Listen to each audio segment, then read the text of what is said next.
રિઝલ્ટમાં 3 જણા કોંગ્રેસના ચૂંટાણા છે, 1 ભાજપના ચૂંટાણા છે. હું જનરલમાં મારું ફોર્મ છે, જ્યારે નિલેશભાઈનું ઓબીસીમાં છે. ઓબીસીના ગણતરી કરતા મકબૂલભાઈ કરતા એમણે ઓછા મત છે, એટલે મકબૂલભાઈને જાહેર કર્યા છે.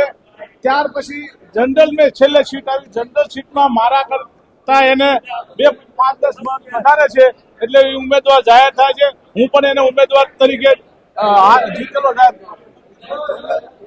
નિલેશભાઈને પોતાની સીટમાં હારી ગયા છે, પણ જનરલમાં એને જયારે ગણતરી કરવામાં આવે SC ST OBC એમાં એને લાભ મળ્યો છે, એનો લાભ, અને એમાં એ ચૂંટવા હું જાહેર કરું છું.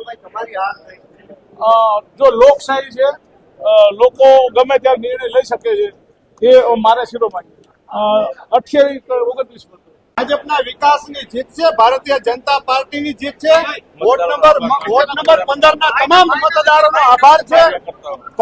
ભારતીય જનતા પાર્ટીના વોર્ડ નંબર 15 ના તમામ કાર્યકર્તાઓનો આભાર માનું છું.